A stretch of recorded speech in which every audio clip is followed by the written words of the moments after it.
Dewan Perwakilan Rakyat Republik Indonesia telah menggelar rapat paripurna pembukaan masa persidangan 2 tahun sidang 2023-2024. Pada pembukaan masa sidang, Ketua DPR RI Dr. Honoris Causa Puan Maharani menekankan pentingnya pelaksanaan pemilu sebagai amanat konstitusi. Sebagaimana kualitas pelaksanaan pemilu akan menentukan kualitas demokrasi.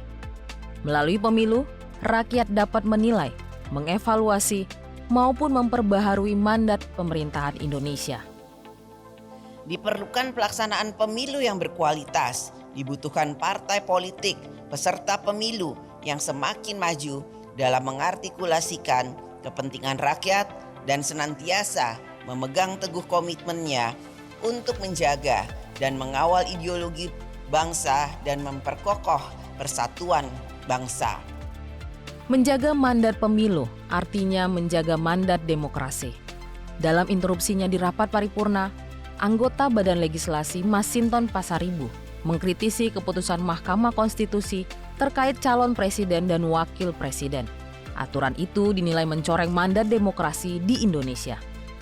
Keputusan MK dianggap bertentangan dengan TAP MPR nomor 11 tahun 1998, yaitu tentang penyelenggaraan negara yang bebas dari korupsi, kolusi, dan nepotisme. Bagaimana kita mengeluarkan TAP MPR nomor 11 tahun 98 tentang penyelenggaraan negara yang bebas dari KKN, kolusi, korupsi, dan nepotisme. Dan kemudian berbagai produk undang-undang turunannya. Tapi apa yang kita lihat? Putusan MK bukan lagi berdasar dan berlandas atas kepentingan konstitusi.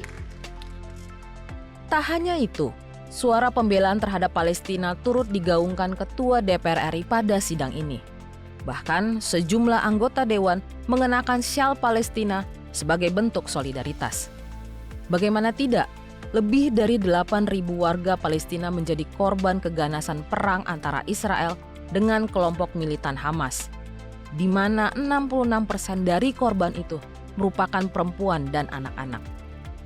Berkaitan dengan aksi teror Israel itu, DPR RI mendorong pemerintah mengambil langkah diplomasi untuk mendukung penyelesaian yang adil bagi Palestina. Di sisi lain, Badan Kerjasama Antar Parlemen DPR RI telah mengupayakan penyelesaian konflik peperangan Israel-Palestina dalam berbagai forum internasional, termasuk dalam Forum Interparliamentary Meeting ke-12 di Prancis, serta Interparliamentary Union ke-147 di Angola.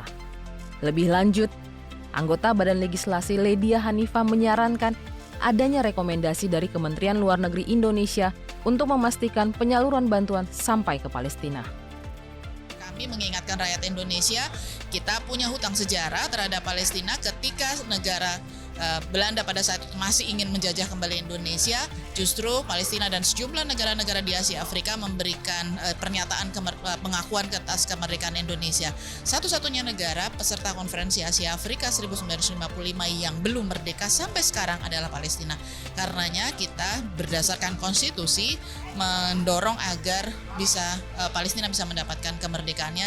Kita menyarankan agar ada rekomendasi dari Kementerian Luar Negeri supaya semua bisa sampai kepada mereka. Dan kita tahu sesungguhnya bantuan-bantuan kita tuh sudah luar biasa, termasuk pendirian rumah sakit Indonesia di sana. Cuma masalahnya adalah yang dijadikan sasaran adalah rumah sakit itu sendiri. Dan ini menjadi bagian yang sangat mengenaskan ya bagi kita para dokter, dokter di rumah sakit Indonesia justru keluarganya yang menjadi korban. Dan ini jadi hal yang sangat menyedihkan. Pada masa persidangan ini, DPR juga akan melakukan pertemuan bilateral dengan sejumlah negara, di antaranya Korea Selatan, Afrika Selatan, Polandia, dan Uni Eropa. Upaya itu merupakan bagian dari tugas diplomasi antar parlemen yang bertujuan untuk memperkuat posisi politik luar negeri Indonesia. Tim Liputan TVR Parlemen melaporkan.